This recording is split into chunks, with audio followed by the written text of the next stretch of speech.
Right, so a second ago, somebody had messaged me and asked me how to use or utilize Terry scans in order to find an entry and an exit on different types of coins. So at 7 p.m., he posts his scans that have the daily attached to them, if I'm not mistaken. One second, because I cannot remember where it is, and my computer's loading kind of funky. All right, so this is the 15, the 1 hour, the 4, 8, and the daily potential swings that you have, right? So this is how I would utilize the scans. So he posts, this is the 15 minute, for example. When he posted this at 7 o'clock, I'd look for an entry within the next 15 minutes on one of these. That's just how I view it. I could be, utilizing it the wrong way, but actually in this case, I didn't do it wrong. I just looked at the time scale the wrong way. So I'm gonna go to sushi on the 15-minute chart because that's what I was looking at the time that he posted it. Sushi on the 15 zoomed in when he posted it. It was about right about here at 7 o'clock ish.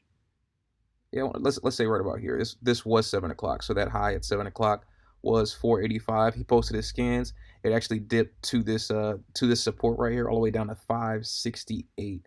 So you could have swung like had a swing entry in right here, and then got back into it to go back up to 584 right now. So this could have been just a quick swing entry on a 15-minute chart, which is what I love. In all honesty, these scans are a beautiful thing.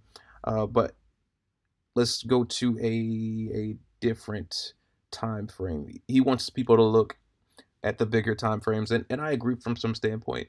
Smaller gains are smaller gains, and from a larger scale, if you're looking at the 8 hour, the 4, the daily, you can get some huge swings if you actually catch the swing. Like that's the tricky part. Sometimes the market doesn't agree with your bid, and it doesn't fall enough, or you could overbid, or it just depends. So this is the daily is what I'm looking at now. So what I would do is I would zoom in to see what the strong bull swings are.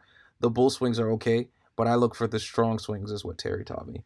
So you're looking at Maker, Nano, Matic, Ethereum, Elderon Gold, and Cardano, as well as FTM. I can't remember what FTM stands for.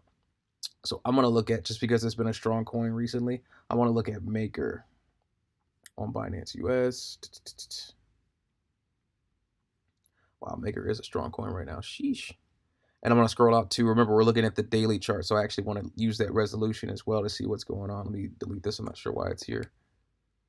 So for me, my point of entry that I would want on this daily chart, I see a VPOC right here around 1544. I could be wrong, but what I like to do is use these candles too as points of entry and exit. And it doesn't look like either one of these, the high or the low, has anything to do with this area right here. So I'm looking at this candle. This one to me is important. The high on this is 1498. Let me mark that really quick too.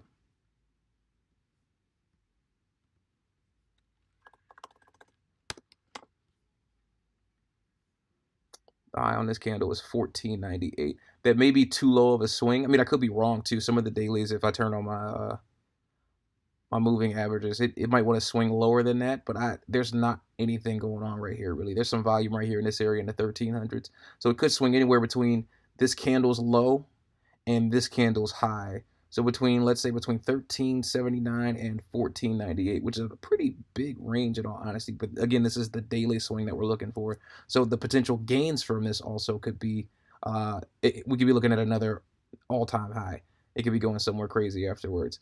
So I always want to zoom out just to double check and make sure that there is no previous history for for past resistance and support, but it doesn't look like there's any. So we're just looking for a good swing on Maker on the day chart, and that's our range right there. Or that would be my range. I would be looking between this candle's low, which is 1379, and this candle's high, which would be 1498.